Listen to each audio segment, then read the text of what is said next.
Yeah, Rome, you're here. Or where is here? I'm in Mebane, North Carolina right now, which my favorite part of telling people where I just moved to is I tell them the name of the town, and they're like, I've never heard of it. I was like, it's between Greensboro and Chapel Hill and Raleigh, and they're like, hey, shut up. I said I never heard of it. And so it's better if I just don't explain it. But it's right off of 40. Me and my wonderful partner just moved here about 3 weeks ago at the beginning of December, or sorry, November. So we're settling in and yeah, just moved out of Asheville, which is the town that I've lived in my whole life. So that's been, quite the transition, but settling in pretty well, I think. You were born and raised in Nashville?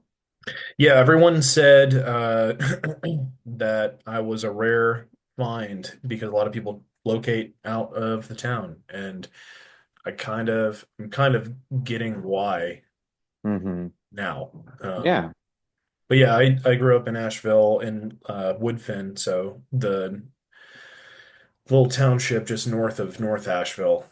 And I went to Asheville High School, and um, so the first time that I've lived outside of the city. I went to school at UNCA, so yeah, I've been sort of centrally located in Asheville, and so now it's a change of pace. I gotcha. So, um, I know that your current band is Zillico, Mhm. and but you've been in the area for so long, and I feel like what I kind of find on Bandcamp is like you had your first collection of songs that was about 2016. Had you been Mhm. playing in any bands before forming Zillico, or Oh yeah, um, I so go list my through my strength list of X's. So I started by playing bass in probably 2009. And one of the first people who was in my circle of friends and classmates who like played music was Andrew Scotchy. So I actually had a band with Andrew for a while called the Neverhads. So I played bass in that. It was sort of like a pop punk project. Um, that was where I sort of learned how to like start learning how to play music and jamming and sort of realizing that this was something that I wanted to do. And then I, continued forming bands and joining bands. I played drums in a metal project around 2014 called Naya. That was kind of fun. And then this current project that I'm doing, Zillicoa, has actually been under a couple different names, um, as far back as 2016. But I have sort of since it's sort of my songwriting, I felt the need to sort of incorporate it under the idea of like one singular identity. So, and that's Zillicoa. And so I'm still sort of writing and recording music, and unless I do something that's, genre wise, like pretty deviant from what I'm doing currently, my writing um, of music, then I would probably release it under that name. But yeah. Yeah, that's awesome. You've got like this umbrella, this bucket that you can always kind of go to with those ideas. And I was listening through kind of just all the different things you've had since 2016, and I've noticed that you've always recorded. Most of it's been recorded at El Rancho Morbido hmm with Edward. Yeah, Edward's been the engineer on most of it. Ryan has also been a big part of that as well. Ryan's done most of the mixing and mastering, but has done his fair share of like engineer work.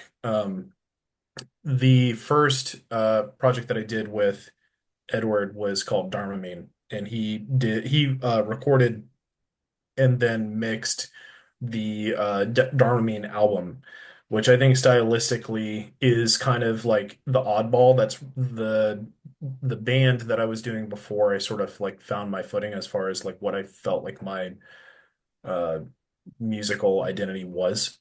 Um, but a cool experiment, and Edward was a big part of that.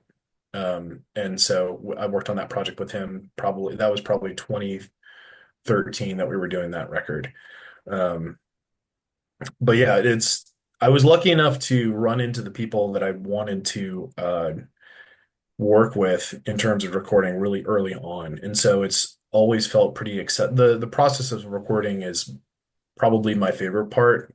It's always felt pretty accessible, um, just on account of the personalities that I was able to find early and just to be sort of excited about each other's work and enthusiasm and just kind of being easy to work with. Ryan is still working on Zillicoa's second um, album release, and I've been in correspondence with him this month about getting that project, mixed and mastered and out the door. We're about halfway through um, on that project, so there's more still to come. Cool. Have there been singles that you've dropped from that will be on that? Yeah, so Um, I've been releasing them actually very, very sneakily. One of them was on the Mayday compilation, which was released in the May 31st, which was like a big festival over at Sly Grog in Asheville. And Kelly Menace put together this compilation CD to go with that. So the track Atlantic has been subtly released uh, on that CD, which is mhm, available on Bandcamp. And then we released one sort of more broadly, which is the song Harvest, which was I think about a month and a half ago. That's streamable everywhere. And then our most recent one was released on the Caverns of Gold compilation that Kelly put together, which is the benefit for Western North Carolina. Um, so I wanted to put and again, like two of the songs haven't like officially been sort of sliding them in places to where hopefully when the band, blows up, they'll be like, oh, wait, I can donate to Western North Carolina through, this was actually secretly released here. So anyway, not that I haven't told anyone about it, but mhm. I'm not boldly advertising that fact. So, but yeah, really, really excited to be on those compilations. But those are new songs that'll be on the record. And these recordings have Andrew and Brandon on them? No, this is from before their time. They joined the project in 2023 um, as sort of uh, I had collaborated with my longtime partner and drummer uh, Jonah, and he is the percussionist on all the records that are officially released under Zilka so far. And Sean German played bass on those records. But Brandon and Andrew and I are working on a new um, collection of music that we are hoping to record and release soon. I just got a version of Ableton that I'm really excited about and been spending time like putting demos together and everything. So we're going to see how the remote correspondence works. But we're in the process of sort of writing a new batch of material. That's great. Yeah, it's always cool to kind of have a project where you can have like this production side of the band where a team that you have your drummer collaborator that you've been working with and these people that you like to record with, and then it's also fun to have another set of team members that are like, okay, this is like the live team Mhm. where we're out here and we're doing the gigs and we're adding a probably different flair to some of the songs too, giving them a new life beyond what they were like on the recording, or do you like keep it pretty rigid, like you pretty much like to have it as the Well, the recording? recording is there as reference, and idea like the recording should, in my mind, represent like the ideal version of the song. But of course, especially when it comes to drummers, like drummers play things differently and add their own flair to things and sort of alter parts, and that's the way that things kind of like that's what's going to give a band a unique sound is sort of the combination of those influences. And so like I certainly like am pretty clear about when I have an idea for a song or when I'm sort of like teaching stuff that's already recorded, I'm like, here's what the motivation is for this part, but like I'm not going to say like here's exactly what I want you to play, unless, the drummer's like not getting it, or like there's it's got to be like a weird time signature thing. It's like, no, the downbeat's actually supposed to be here. Like, Hmm. then I would step in, but like for anything else, like I don't really want to spend energy, telling other people what to play. Um, and the recording is there as reference, and it's also like that can also be discarded to a certain extent.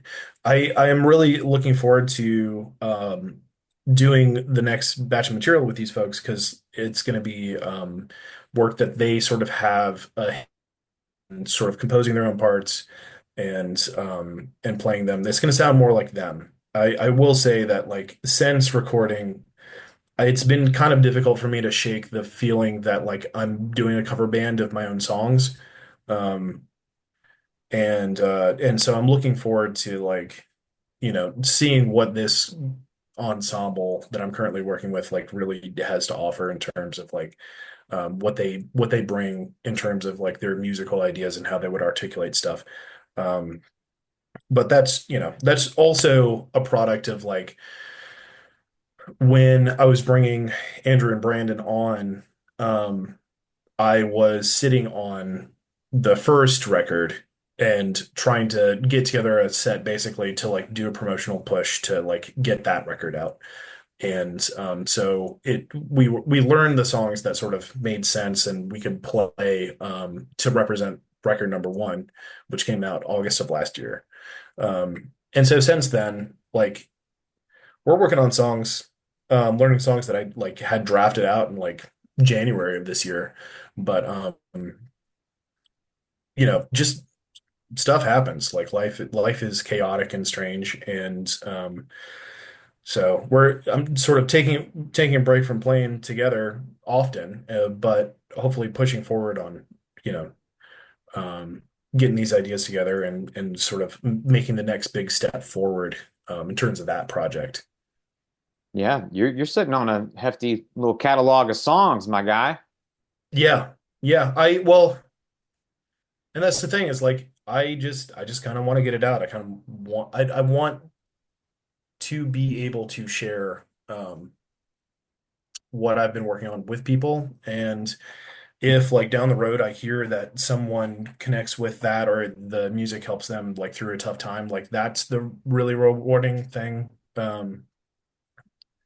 I think that I would hope for hypothetically. But I mean, I don't really have any huge aspirations about like,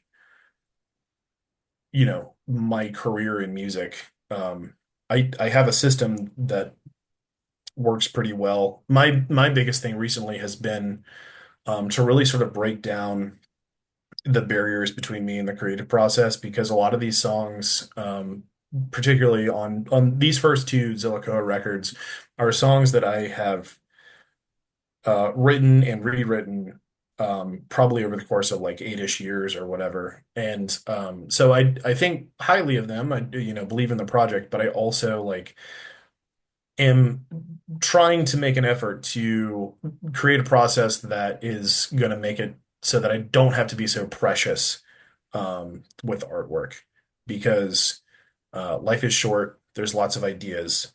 And I think that like removing the pressure from that and sort of getting stuff out faster than I have been is my goal as an artist, particularly in music and just sort of like, you know, uh, not worrying so much about like the second guessing or the editing process as much, um,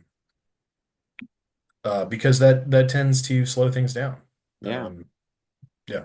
Yeah, I think that method kind of happens for a lot of artists, and sometimes it's like flipped around.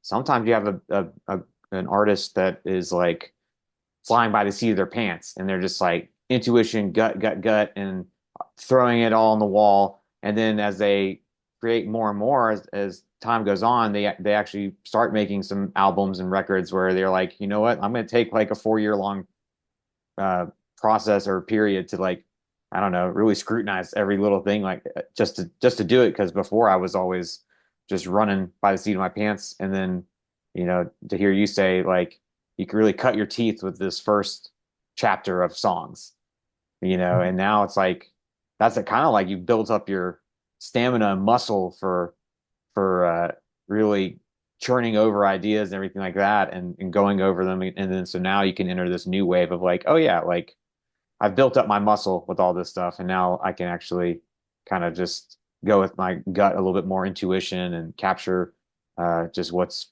intrinsically coming out of the vessel.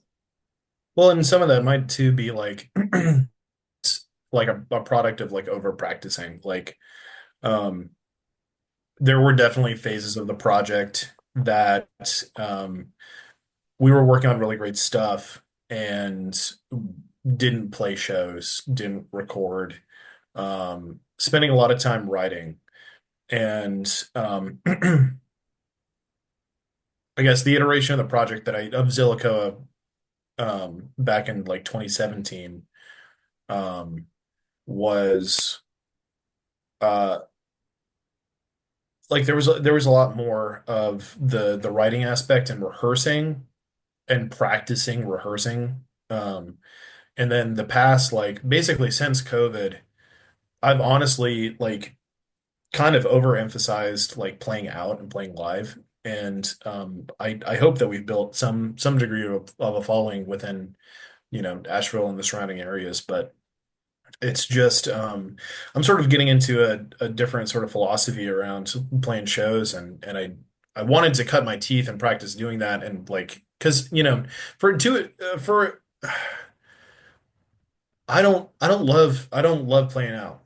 Like I don't enjoy the live show so much.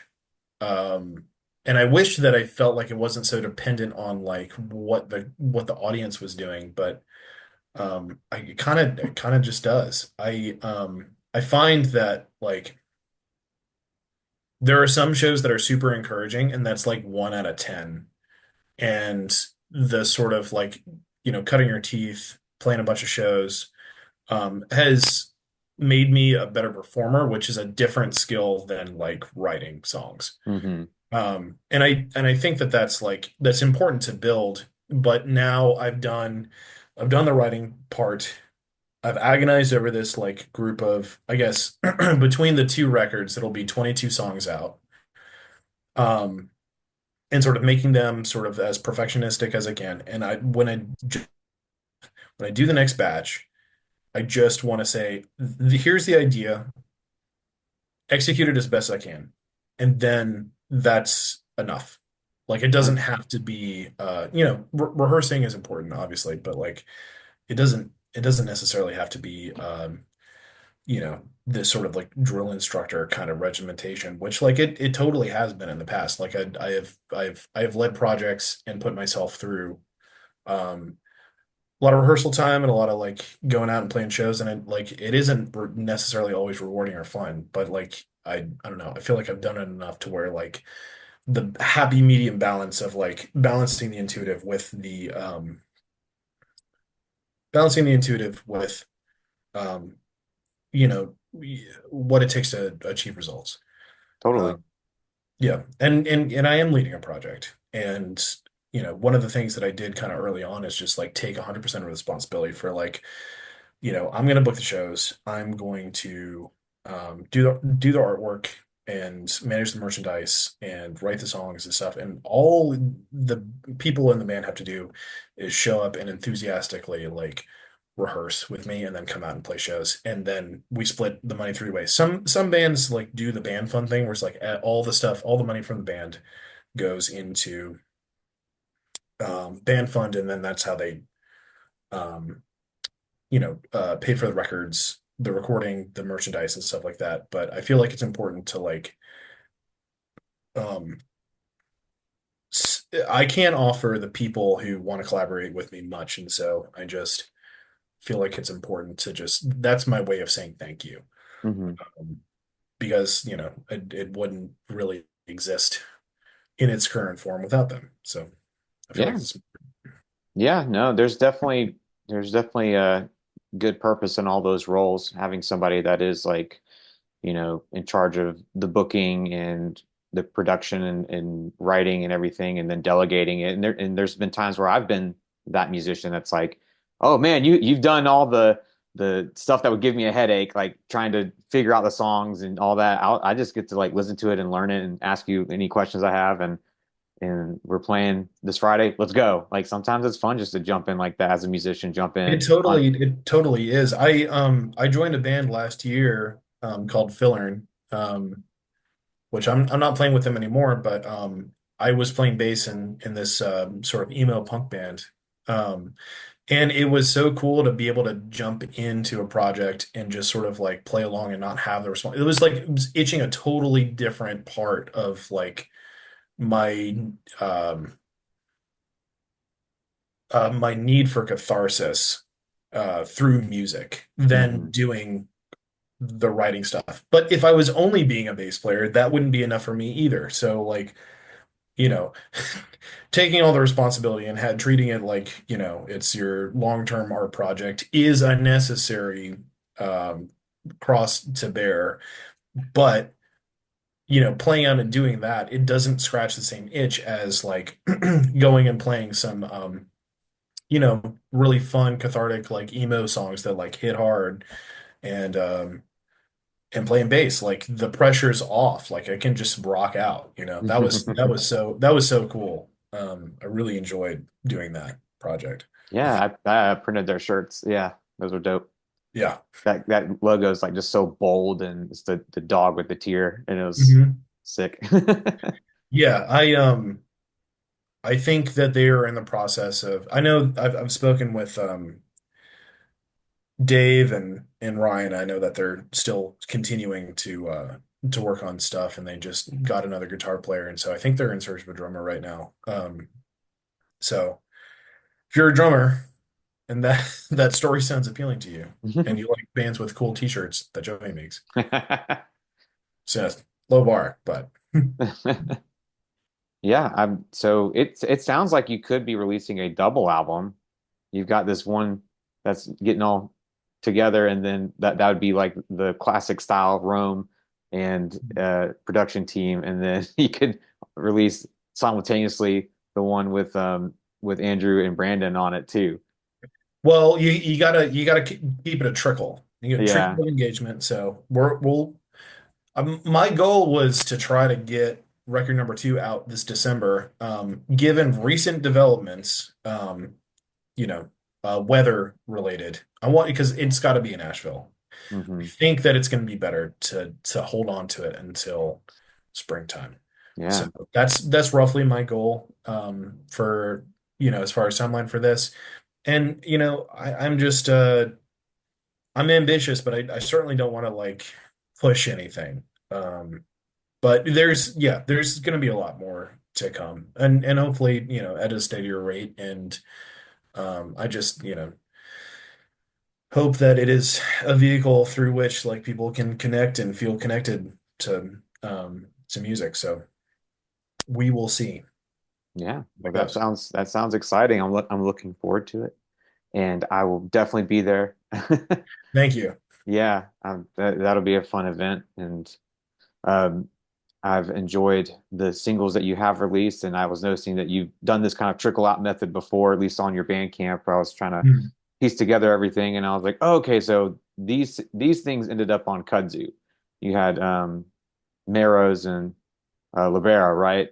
Those Mhm. were like singles that you did, and I can't remember if the video came out after the album or before the album. It was before. It was is the video for Lobera came out in June, and then the record came out in August. So that's the most sophisticated push that I've attempted to do. Yeah, Um, Definitely want to do more videos. yeah. And even for songs that have been previously released, like I just I really enjoy I've done a lot of music videos for Asheville bands previously, and so it's a little weird to like get in front of the camera and do that. I did so Zach Eccles was the director of Lobera. He and I worked on a project called oh goodness, I'm brain farting. What is it called?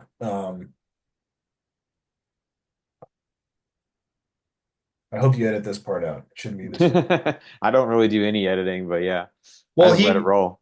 he wrote we co-wrote a project, Hmm. horror film, horror comedy film. I don't know why it's just not coming. It'll come. It'll come to you. Um, anyways, he he directed the video. He got his production company to come up there and work on it, which is, um, they're called Trash Mouth Productions. Hmm. Um, they were based in Atlanta, although he lives in Hendersonville now. Anyway, none of this is important. I said I don't want to see a guitar, Yeah. and I don't want to be in it. Um, and so I sort of we he listened through the song, and I sort of explained like what I felt like the concept of the song was. Which to like SparkNote's version, Libera is a song about imposter syndrome, finding your voice, being jealous of other people, and then realizing that like it's better if you are the deviant. And so he, wrote this story about the scarecrow being jealous about being able to wield like a sickle. The farmer's like, doing the thing where he's like cutting the grass, and it was kind of based off of like I don't know if you ever saw like the Wallace and Gromit where he goes to the moon and there's like the robot that's a vending machine that like dreams of skiing. Do you remember Yeah. this? I'm familiar with it. Yeah. That was kind of the impetus was like, the inanimate object like desires like something kind of, benign to us, but basically to be human. So anyway, he wrote out this story, which is a great like parallel to the song. Like it's not about the literal same thing, but it just, goes along great. And I was like, this is perfect. This is a short film to the song.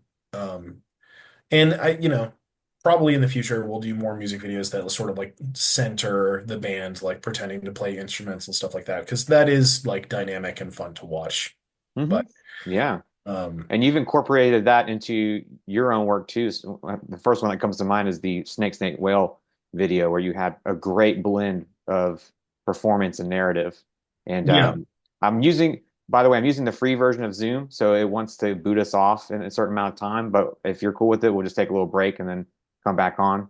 that sounds perfect. Yeah, so that's kind of definitely wanted to do the first half talking about what you do as a musician, and the second half we'll talk about what you've been up to as far Maybe as stuff. music videos and editing and film community things. And um, I'm glad we're hitting all these beats so well. So it's been very enjoyable. And yeah, just kind of going through what to expect with music video directing.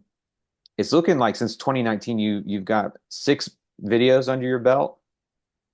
Um, yeah, at least. I think there was a total of 10 um since then. But Wow.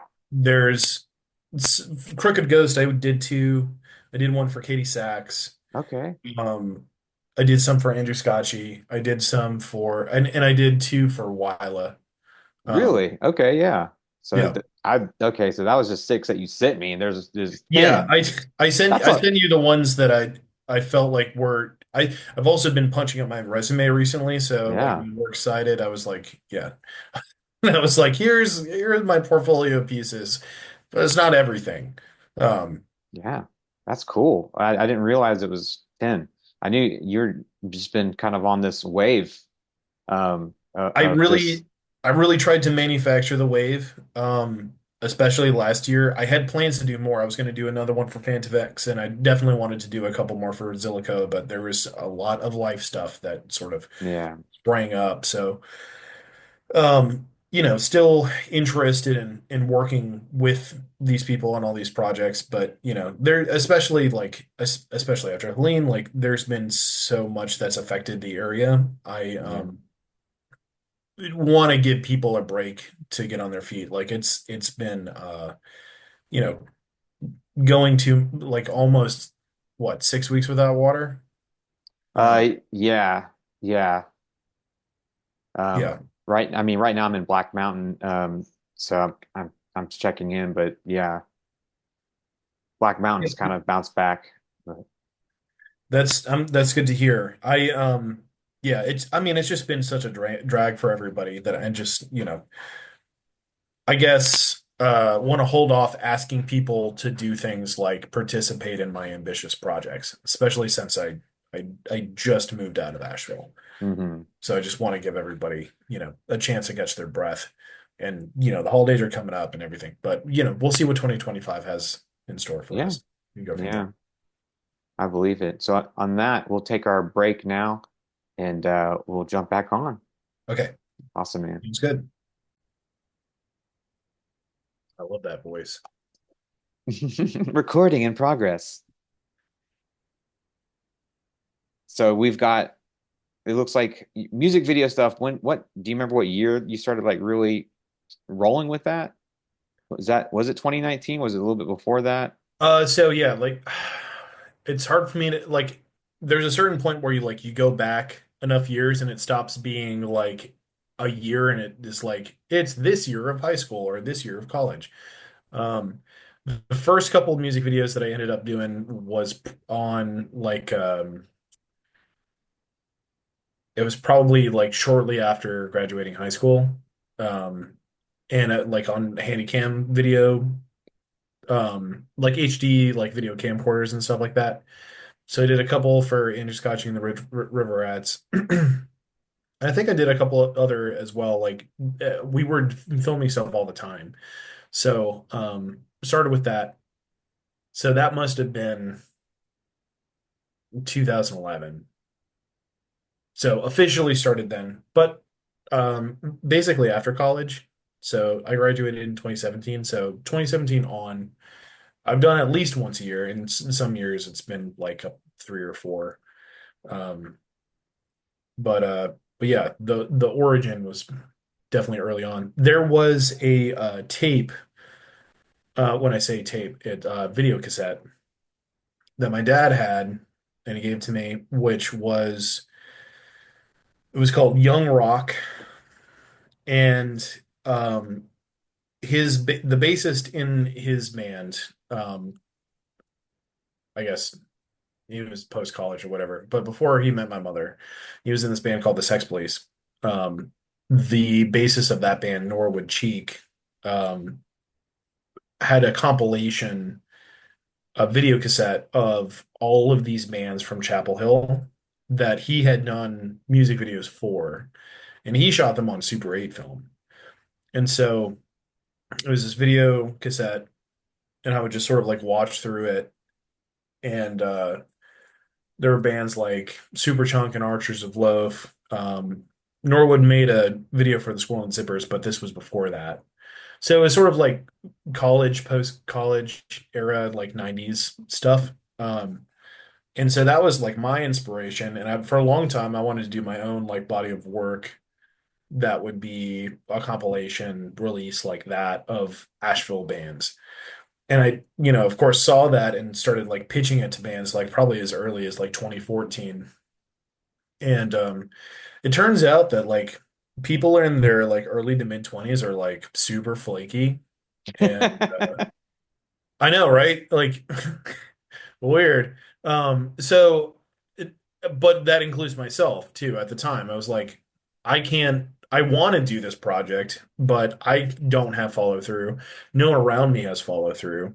So, and also that like my quality standards for my own work kept going up and up at the time. So I was like, well, if I can't do it right, then like, why am I going to do it? Again, these were shot on Super 8 film and edited with a like, a splicer. Yeah. Oh So yeah. the lesson is shut up and go back in time. But since we can't do that, um doing what I can to like sort of take those ambitions and continue to pursue them. Ironically, now I find myself back in the Chapel Hill area. So who knows what's going to happen?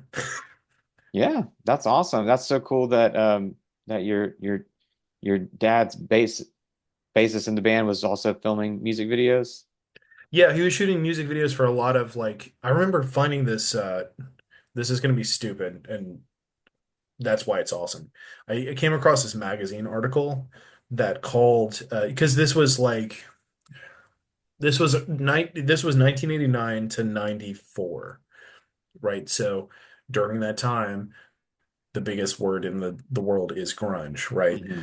And so I found this article. I found this magazine that had an article in it, and it was like, "Out with grunge. The new sound is sponge rock from Oh. Chapel Hill, North Carolina."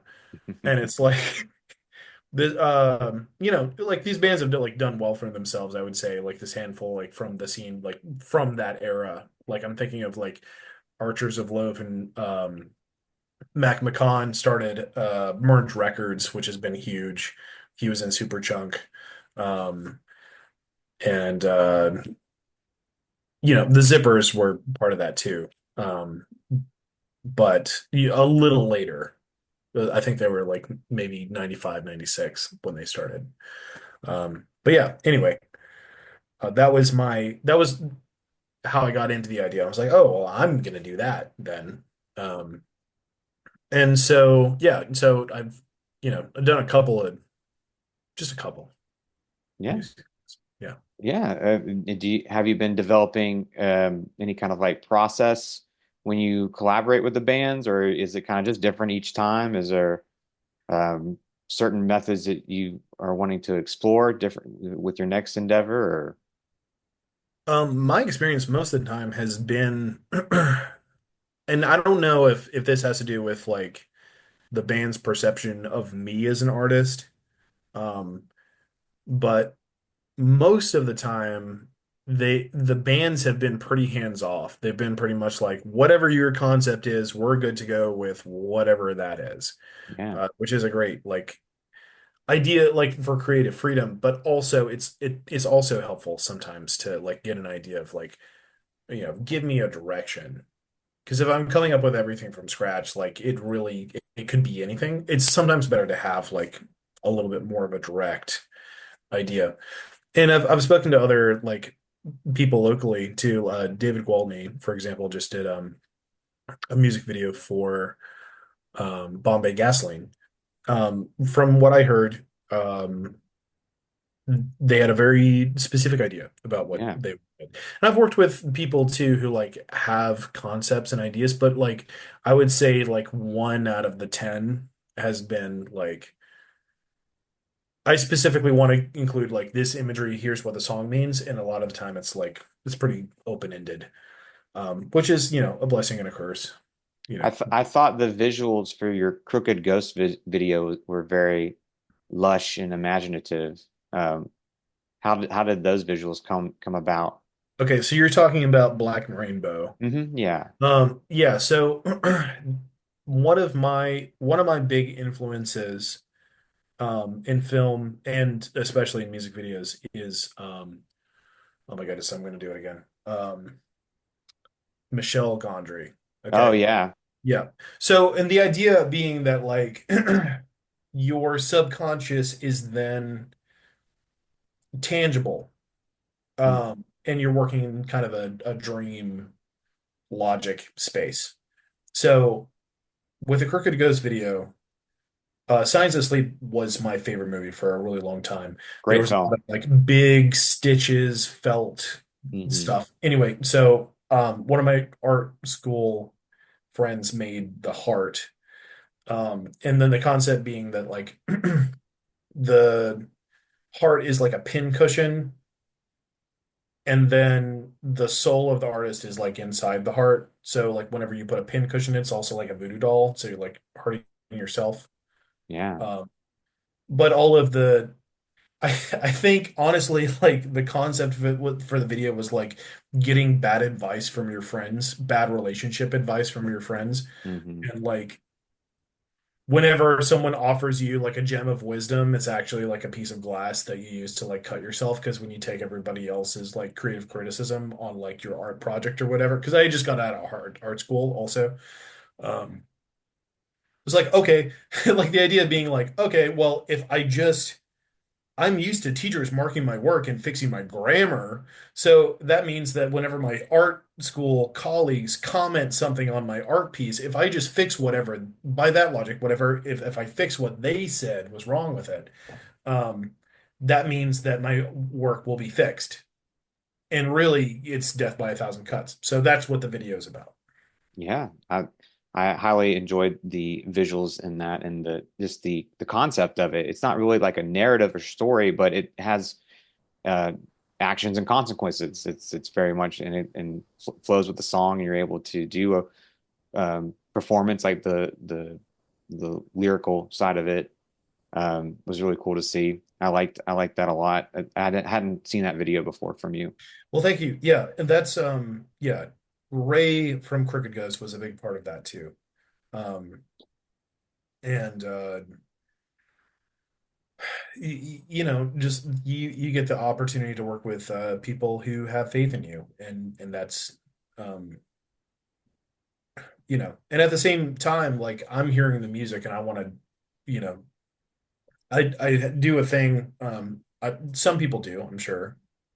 When you hear music, you like close your eyes and you like can visually imagine, you know, what it is. So that like the process always starts with like in the mind's eye, like imagining like what the song is doing in and then translating whatever the brain image is into something approximating um you know, film. Trying to express that through film is and as and like you were talking about this Snake Whale video as well, like um I think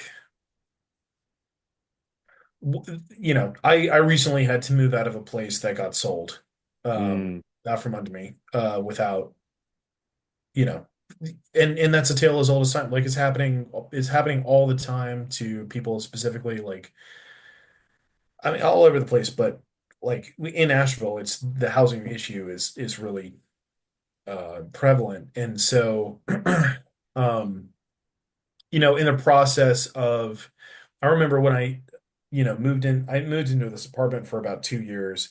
And the entire time I was listening to, well, not the entire time, but as I was moving my furniture around, I was listening to music. And part of that was listening to American football for the first time.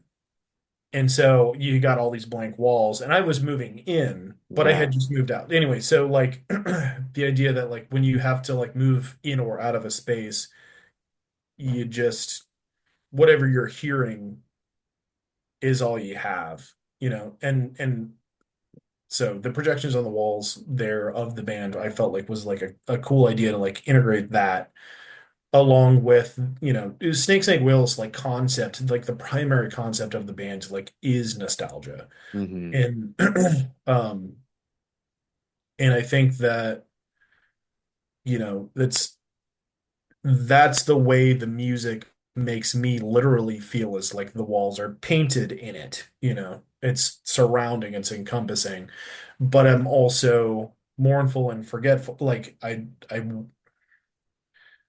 it's a ghost Yeah. at the same time. So like anyway, that's that video. Yeah, that might be my favorite video. I mean, it's hard to have. I know I like that one, and I can't pronounce it. Labra, you have Lobera. Libera. You have good use of words in your things. I've Oh, noticed going through your song titles and stuff. I was like, my guy reads. Like, Lobera is the sword of the Spanish king. I think it was Ferdinand the Third. hmm I can't like it's been a minute. But the idea of it being your guitar is the sword, it's the weapon through which you know, do the action, do the carving. And once the sword has the faith in you, then you'll be able to, you know, you know, in the like in a King Arthur sense, like then find virtue. Your instrument, your weapon will find faith in you, and then you will become, you know, a synergistic force. That's what the concept of that song is. Um, yeah, that's badass. So it sounds like you had the title or the word in your mind or that concept that idea of before you named it, or is it a post? yeah, so it really like I don't ever rename songs. Like it really is like the working title. It like I don't think they've honestly ever changed. And I do the Pearl Jam thing where it's like, every song is one word. It's a noun most of the time, or a verb maybe. But that's the working title. And then I can differentiate it in my mind from like all the different, ideas that are going on. And then honestly, sort of like base the song off of like what the concept of the song is, sort of like free association off of what the working title is. Then in a way, like I've not been a concept first kind of person. It's more been like, okay, here's the working title, here's how the song makes me feel. The music is always coming first, Hmm. like the music and the composition, and then um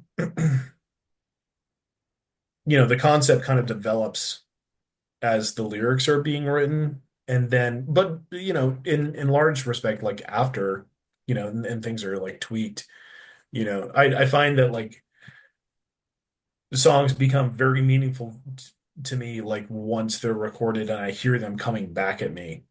Um, like externalizing it makes it powerful in a way that like I don't it just never does um when you're sort of putting it out, like having that feedback loop and being the listener again of your own work. That's powerful. Um, Do you feel that sense, that feedback loop when you're watching music videos you've directed? Do you feel like you can, like when I watch them, I'm just on the other side of it now that it's all put together and filmed and edited, and I just get to experience that way. Do you feel like when you watch it now, you're kind of like, well, I can, you're just remembering all the stuff you shot or how it was done, or Yeah, well, and weirdly, like it feels completely devoid of value until I see it back. And I wonder if it's like my relationship with editing as like a sort of the primary, like not the primary way, but like I learned how to edit video before I started playing music at all. And so one of the things that I really enjoyed was like going out and shooting something is chaotic in the moment. And I would do this in middle school a lot. And then like taking it and like when I really had fun with it was like in the editing bay, turning it into something that was like semi-coherent. And so I wonder if it's like and yeah, and watching it back. So in answer to your question, like yeah, totally. Like and it kind of I have trouble seeing the value in any work that I do until it is like sort of cohesive and coming back at me. Like I feel like I'm shooting in the dark. Like you gotta sort of operate on faith that what you're doing is gonna be a good idea. And like and the purest way to do that, I feel like, is just to like whatever the first idea is intuitively, just kind of go with that. And you're gonna alter it and make changes and stuff, but like there's a reason why your subconscious is like coming through and like giving you these images. Um, and then just not editing that, but like editing it once and having a faith in yourself and your ideas enough to like just kind of roll with it, even if you don't know where it's coming from. And then once it's done, you've shot it and you have these pieces to work with, then you can build it into something that it like is coherent. And you're like, oh, that's what I meant all along. Um, that's my relationship with it. I don't know if everybody does that, but yeah, no, that's you're like trusting it, and then you're like, I knew it was there, I knew it well, was all and there. and when I say you have to trust it, I'm telling myself that like I Yeah. don't trust it for the whole project for like 90% of the project, and then I'm working on it. I'm just like, I see it's here now. Hmm. That's what I meant all along. And so like trusting that you'll get to that point, I think is something that's more based off of like experience and like having done a lot of projects like this. But I I'm saying this as like do as I do, not as I say, or do as I say, not as I do. And I, you know, am looking forward to taking my own advice. Yeah. Would you say that when you were saying you were doing video editing before music, what kind of things were you video editing? Were you making like short narrative films or Kind of. It was more like when I started very, very early on, it was middle school and I had a camcorder and would me and my friends would do shenanigans in front of the camera and then I would cut it together into 15-minute episodes of like a sort of variety series like Monty Python yeah. type stuff. Um, and I don't have a lot of these still. I bizarrely have like 5 or 6 episodes of this stuff. But I think I remember doing like 15 of Hmm. them, 15-minute episodes. So that's where it all started. And then a lot of like my after that, like we did start trying to like do films that like had a story, Hmm. like me and my friends. And a lot of my sort of returning to narrative film has been in an effort to I did a big push in 2016 to try to return to narrative film for myself, to varying degrees of success. I've still kept involved with it, but a lot of it has been like trying to recapture that feeling of shooting something, having fun with it, and like seeing it come together afterwards in that low stakes sort of idea. Um, so that's the dragon that I feel like I'm constantly chasing. Um, to varying degrees of success. I would say, so I remembered the name of the film that I worked on with Zach Eccles, who directed Love Bera, is it's called Love Struck. It's streaming now on Coral. It played at a bunch of film festivals. It's a horror comedy. It's horror comedy romance, Great. and I wrote the script for it. And it's the thing that I'm most proud of that is narrative film adjacent, but it is I didn't direct it. Yeah. Um, But still, I mean, and you wrote it by yourself? I wrote it, so Zach had the concept, and I wrote the literal script for it. Yeah. I took a concept that was about 3 pages and turned it into about eight, and the dialogue on the page that the characters and the actors are saying are the words that I wrote. And it's about like, geeks loving movies. It takes place, it's sort of like Clerks. It like takes place in a rental video store. We shot it at a place called Videodrome in Atlanta, Georgia, Hmm. over 2 nights I want to say it was 2021. Yeah. Um, it's a fun movie. It's short. It's under 10 minutes, but I'm really, really proud of that. That's awesome. Do you have any other short films in the works? Um, yes, but I'm not pushing that right this second. Yeah. Just because I've got so much going on with the music stuff. It is definitely something that I want to do, and sometimes I get a fire lit in me. I'm like, okay, now it's time to divert into thinking about this stuff, and so I have thought like very ambitiously and thoughtfully about like going into that again. Um, but like at this moment, it's more about my immediate goals are to finish Zillico's second record and to finish writing this batch of songs, and then we'll see where we're at.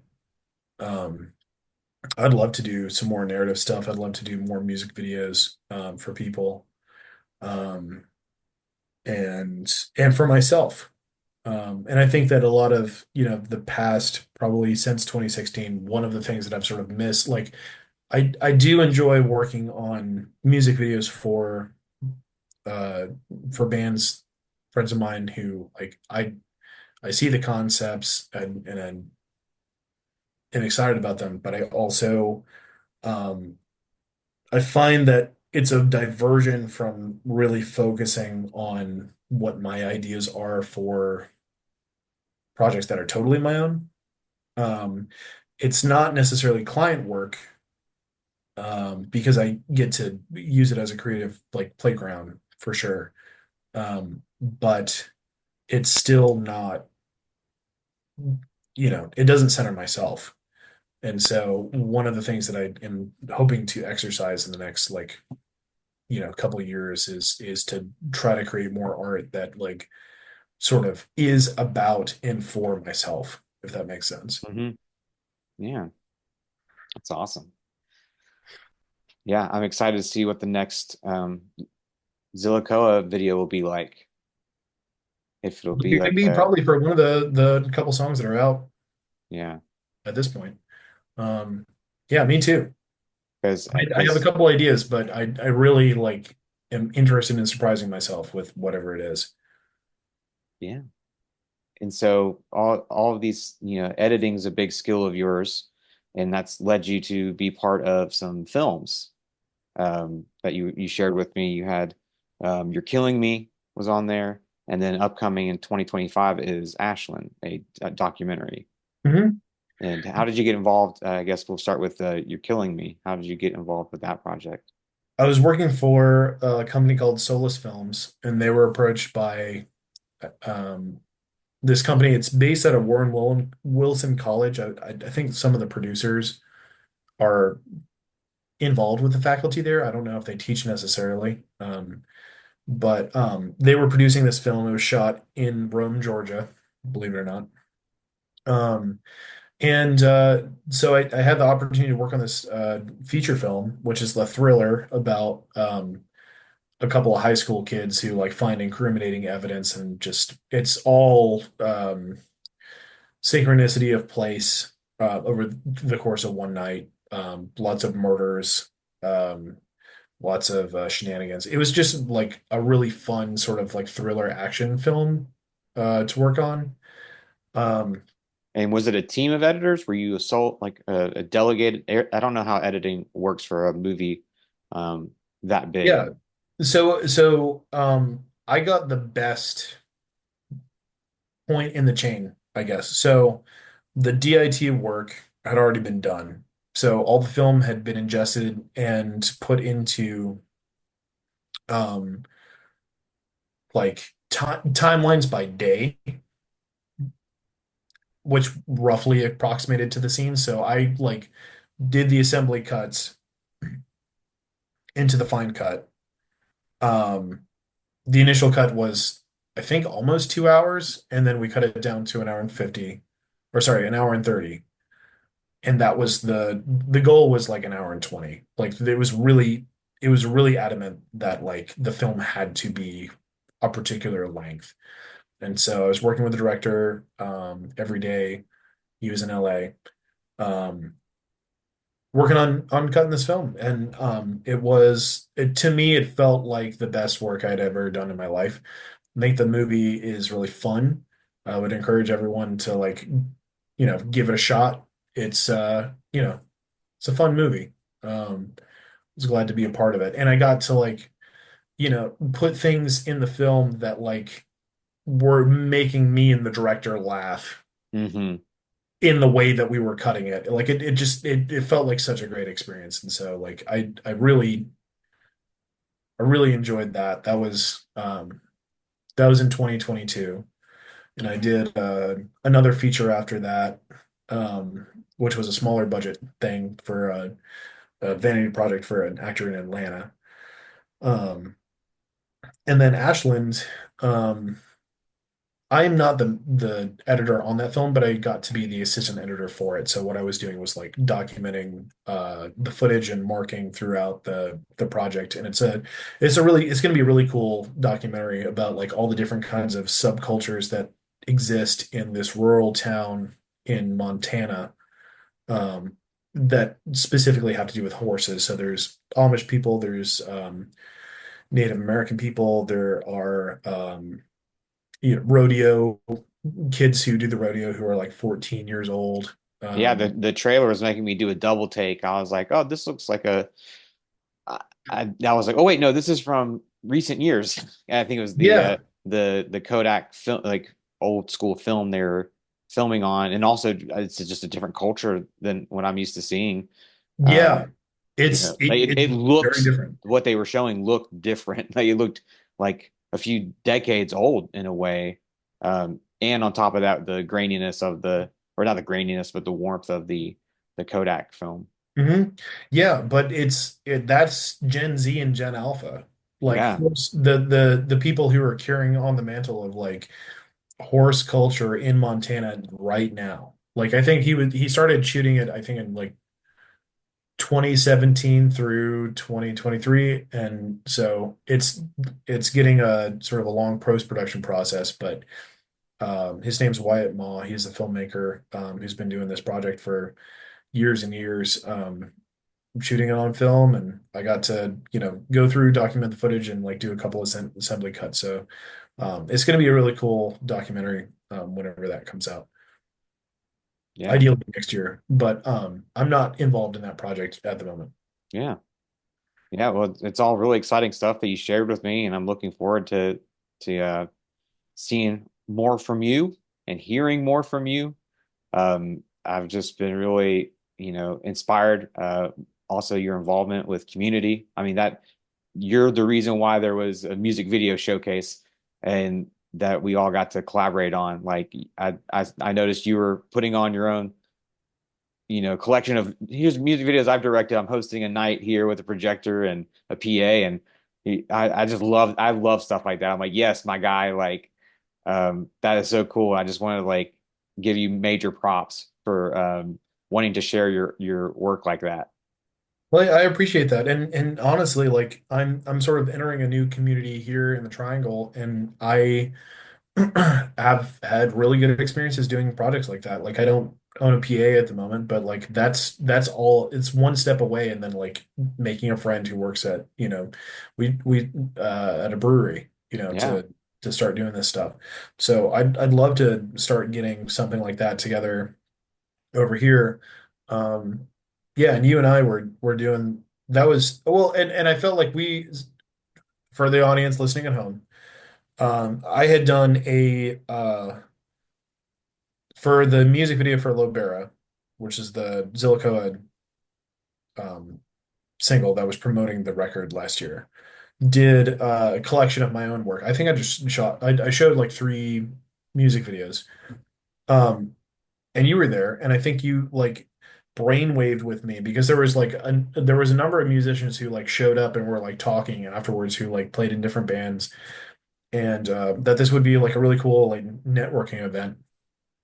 And so I think we did four of these events since then, um, in Asheville, which were like basically compilation little micro film festivals, like 25 minutes of people sending in their music videos, and we would do it for free at a local brewery, and get the filmmakers in and get the artists in and get people talking to each other. And we had some really good turnouts. And Yeah. so And kind of I just like the vibe. I just like a celebration of filmmakers and musicians, and we've made something, and it's beyond just like being uploaded and then everybody's like just looking at the view counts. It's like you can see people watching the video as they're, and then you talk to them afterwards and you start making all these connections and you start brainstorming some ideas too. Like the most recent one, I've invited my friend Nathan, who goes by Resonate, is his hip hop project, and he saw a video from um oh gosh, what was the video where the flame it was like a firefighter, and oh yeah, yeah. Uh I cannot Simon remember the directed band's that name, one. but Yeah. he's not really into, like, that was a hard rock kind of metal band that had that Hmm. video, but he ended up talking to the director of that, and now they've just got done filming a video together. So that just That's it. makes me so happy because, the next time we do one of those events, it'll be like, hey, these guys are alumni. Like they met at the last event and now they've made a cross, and made a video. I just like I want to keep seeing that happen. And it's so cool. Again, like I consider you kind of the figure that got all this rolling. I think is an always an idea that I would think was really cool, and then seeing you actually just kind of, the core idea of it was like really cool to see. I was like, oh man, we gotta blow this up. It is a good idea. And I think that everyone anyone who has the means to do it within their city or township should do projects like that, but I don't know, like I had the thought and you had the thought, and the next day you were messaging me, and it was like you were very succinctly just like telling me my own thoughts back to me. And I was like, okay, well, that's meaningful. That means we should do something about it. So it's been, yeah, that was a really cool like little fling. I mean, I don't know that it's practical for me to be involved in putting together stuff for Asheville at this point. But the infrastructure is there for you to carry on. Sure, yeah, and it's one of those things. We've done it plenty of times now that it's like, we can make it happen when we're ready. Like that's Well, what's and ni I'm nice I'm about it. happy We've to. beta tested it. We've seen it to its full like fruition of what we'd like ideally want, and it's like, all right, well, that's there. Like if we ever want to run that protocol, we can do it again.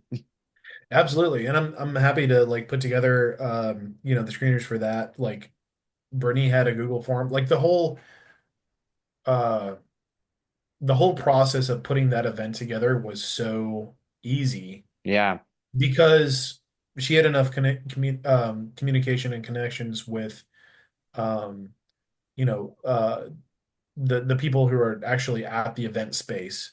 I had enough experience with putting together screeners because I had done it for her film festival for like 5 years yeah, and music video. Like it was all super, super comfortable to do. It just took like, hey, we're doing this. Like it's so within reach. Like yeah, it's so possible.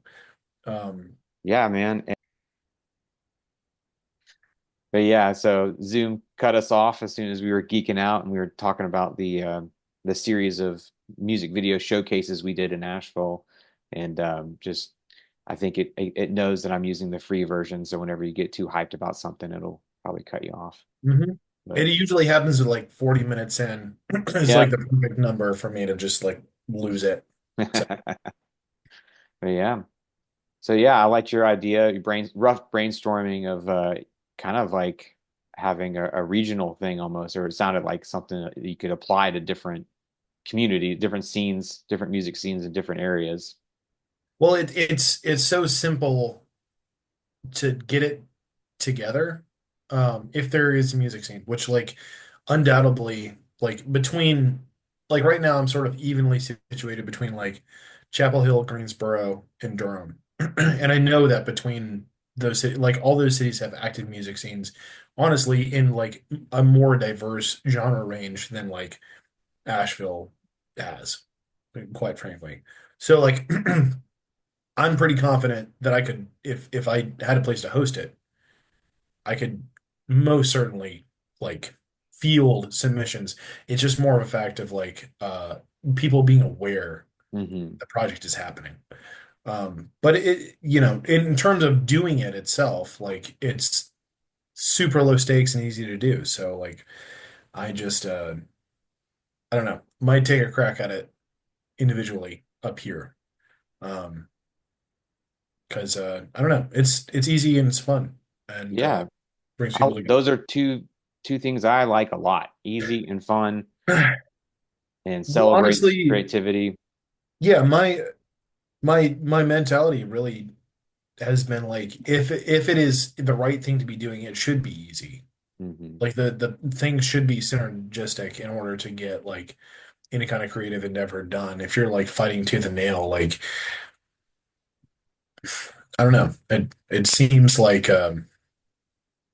futile effort is not rewarded. But anyway, Yeah. Yeah. So be scouting around and like we'll compare notes. Like you tell me what's working for you and I'll tell you what's working over this way. that sounds good. Yeah, man. And then we'll create a multi-level marketing thing and have our whole sales pitch and timeshares where people can rent out areas to do music video showcases. That's brilliant, brilliant. I'm seeing dollar signs, Rome. Yeah, just investors.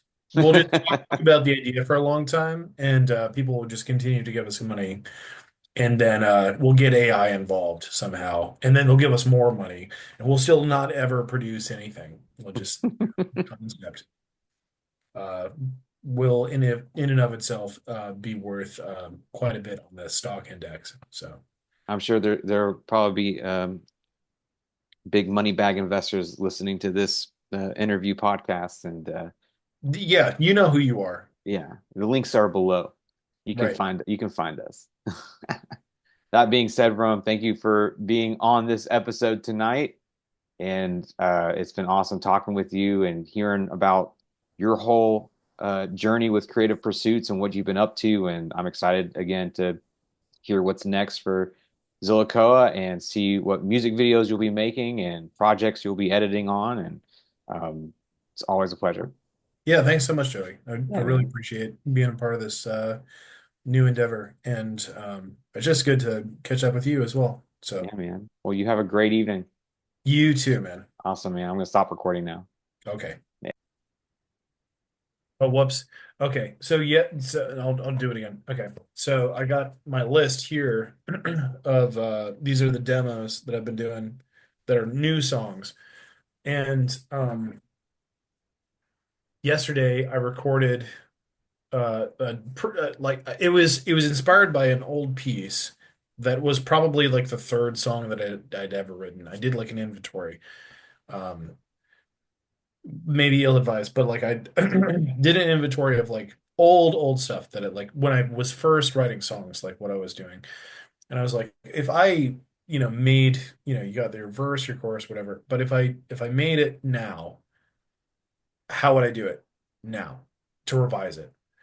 And so I started working with this piece and it just kind of like ignited this spark. And I've been listening to Guided by Voices a lot.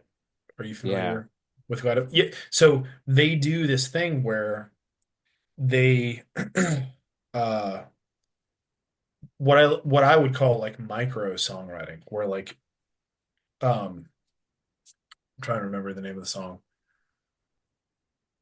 Things That I Will Keep by Guided by Voices has a verse, chorus in the first 30 seconds of the runtime of the song. And then there's a guitar solo, and then there's a verse, chorus, and like a bridge.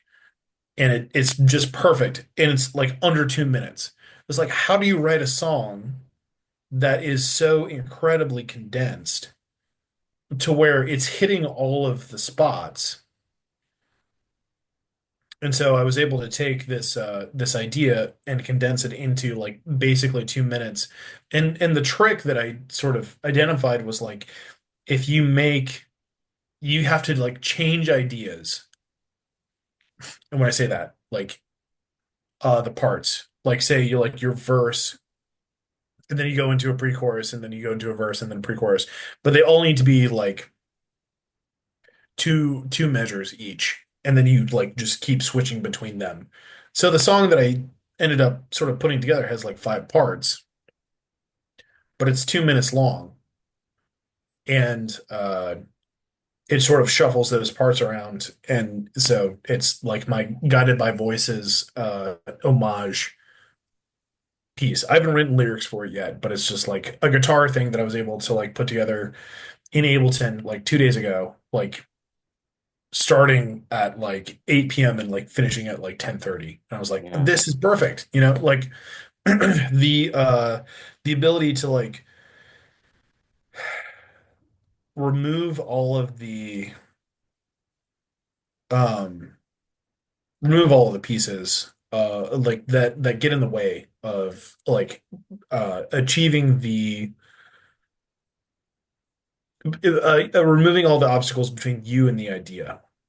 I don't have it hung up right now, but I think I was like 8 or whatever, and my dad uh gave me it's a tapestry, it's framed, and I've kept it with me everywhere I've gone.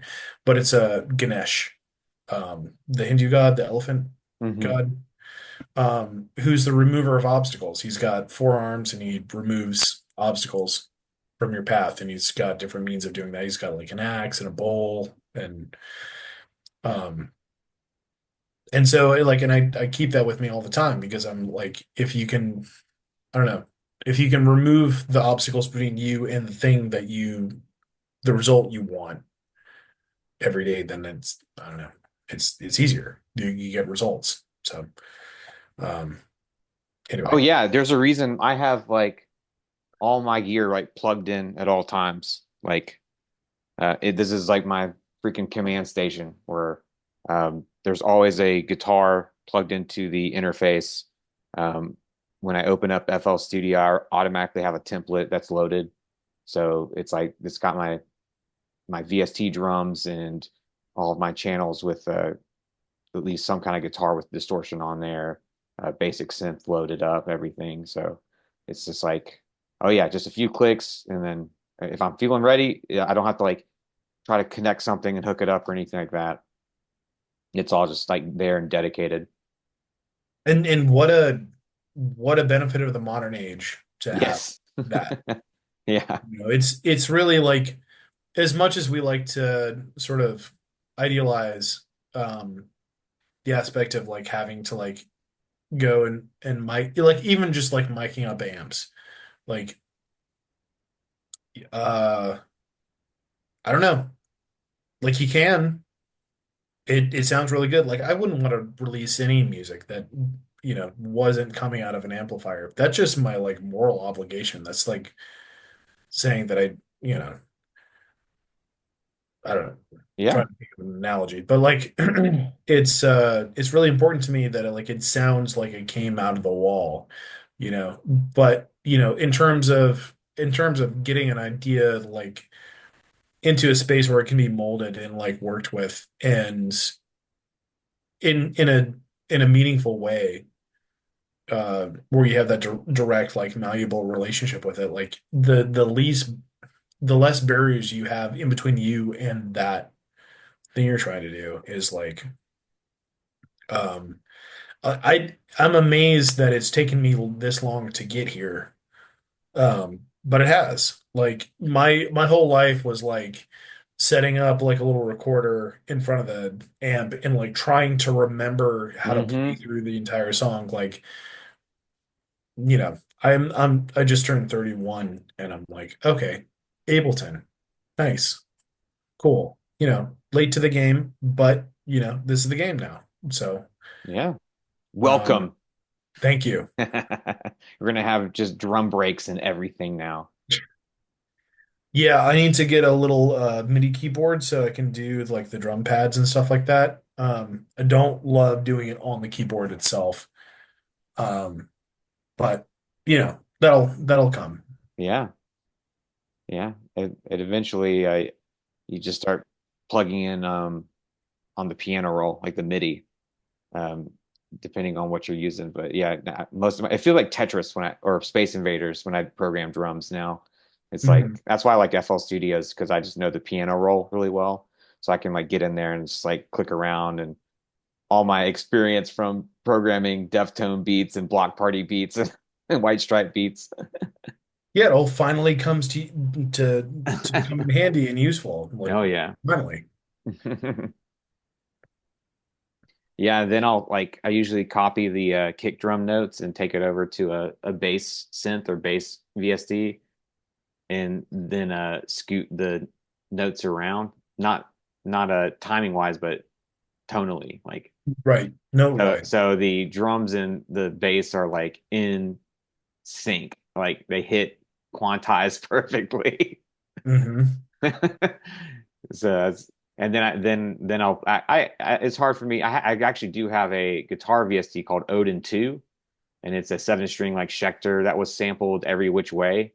Like they played it a million different ways, and from palm muting and everything. So I've actually used that underneath. I still have to have like actual me playing guitar on top of the song to really just glue everything together. So it's a guitar plug-in, but you play it like on a keyboard.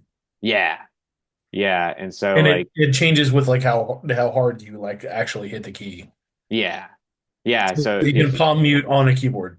yeah. If you're hitting it really hard, that activates the palm muting. So if you're just playing normally, it's just a normal note. But then I'm usually programming it in. So I'll copy that bass line, and then I take that over to Odin 2, and then it just thickens everything. It's more of like a lot of people do a separate bass track and remove the low frequencies and just have like a distorted mid frequency. That's kind of how I view the Odin 2. I'm not really doing it to play like fast guitar lines that I can't actually play. It's more of just like it's really kind of cool to hear the beefiness of of a virtual guitar. Yeah, well, especially a seven string. Yeah. That was one of the things, if you listen on some of the early work, like Velcro, for example, I was in a two-piece at the time when I made that up and took the E string on the guitar and just tuned it down to be an octave of the A. Yeah. Mastodon Uh, does that. Yeah. yeah. Well, no, I invented it because I thought of it first, to myself. No, anyway. Um, but that's been a really fun and effective way. I actually just came up with. I discovered this really cool tuning that has unlocked so much creativity for me, which is dropping the E string down to a C. And so the C chord becomes sort of a reinf it's like drop D, but like the chord, like drop D is not really that interesting in terms of like the rest of the standard tuning, like of the rest of the guitar, like the chord shapes you can do with it. Like it's really good for like doing bar chords and add-ons and stuff, but like harmonically, the rest of the guitar isn't really set up to like reinforce drop D that much. But with the C chord, I feel like then you have C and F and D and A minor, and they all just kind of like fall under your fingers in this kind of interesting way. Like you can't create bar chords at all. Um, but I've actually discovered that it's like unlocked like a new like level of songwriting for me, that like drop D couldn't really offer, Yeah. which is like it's yeah, it's a And weird, you're you know, like I've never keeping heard of anyone doing that, like you're just dropping keeping the the other strings as standard tuning like A, D, G, B, Yeah, and everything's the same. It's just yeah, dropping the E string down to a C. And so if you play, you know, a C chord, oh, that's then beefy. right. Yeah. Yeah. You've got like a low C on top of that. Yeah. Um and but you can very easily do like drop D chords by like holding down I think the G string and the top string and sort of like sliding those around. Yeah. Um sort of in a bar chord, but like leaving space for the rest of them to ring out. Anyway, like Yeah. I'm looking forward to doing stuff like that. I've got a couple ideas that are like in that tuning. And it's lending itself to like folk music a lot, weirdly. Like Yeah.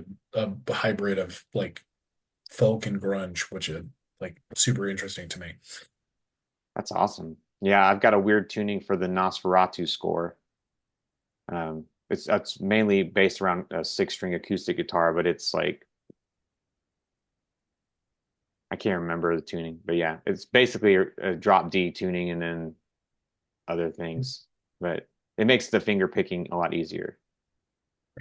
There was another tuning that I came across recently. I came across the song "Powerful Man" by Alex G.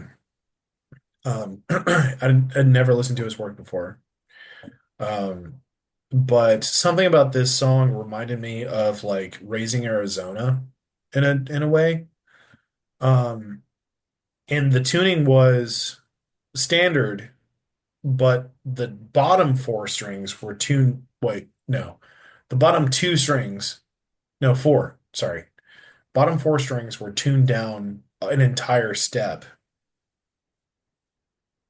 And so I don't really know what you would call it,